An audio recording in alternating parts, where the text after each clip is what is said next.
यवतमाळ येथे उद्धव ठाकरे यांची सभा घेण्यात आली। या सभेत त्यांनी गद्दारांवर हल्लाबोल केलेला आहे। शिवसेना उद्धव बाळासाहेब ठाकरे पक्षप्रमुख उद्धव ठाकरे यांनी यवतमाळ येथे झालेल्या भव्य जनसभेत पक्षातील फुटीर गट, शेतकऱ्यांचे प्रलंबित प्रश्न आणि सत्ताधाऱ्यांच्या राजकारणावर जोरदार प्रहार केला। या सभेमुळे यवतमाळ जिल्ह्यातील राजकीय वातावरण पूर्णपणे ढवळून निघाले आहे। ग्रामीण भागातून अफाट संख्येने आलेल्या कार्यकर्त्यांचे कौतुक करताना ठाकरे म्हणाले की पावसाळा जसा जमिनीत नवे कोंब फुटवतो, तशीच पक्षातून गेलेल्या गद्दारांमुळे आता निष्ठावान शिवसैनिकांची नवी फळी उभी राहील। पक्षात काही बुजगावणाऱ्या गद्दारांना प्रवेश दिला आणि त्यांना उमेदवारी दिली, ही माझी चूक होती, अशी कबुली देत उद्धव ठाकरेंनी यवतमाळ वाशिम लोकसभा मतदारसंघातील जनतेची जाहीर माफी मागितली। निष्ठा हीच आपली खरी ताकद आहे, असे सांगत त्यांनी कार्यकर्त्यांना संघटक अधिक मजबूत करण्याचे आवाहन केले।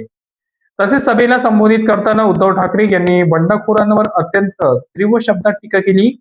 ते म्हणाले की मतदारांनी हिंदू हृदय सम्राट बाळासाहेब ठाकरे आणि माझ्या शब्दावर विश्वास ठेवून या 5 रुपयांची किंमत असणाऱ्या लोकांना मतदान करून खासदार बनविले, परंतु त्यांनी जनतेच्या याच विश्वासाला काळीमा फासला। कर्जमाफी, पीक विमा आणि हमीभाव या मुद्द्यांवर सध्याचे सरकार पूर्णपणे अपयशी ठरल्याचा आरोप त्यांनी केला।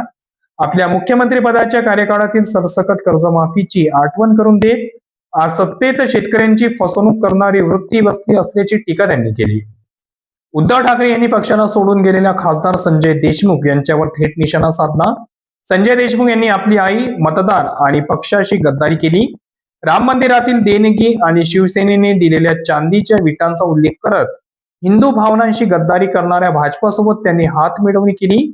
स्वतःच्या मुलीच्या सोयरिकीचे कारण पुढे करून त्यांनी दिल्लीशी सोयरीक जोडून आणि वाघाचे आयुष्य सोडून दिले।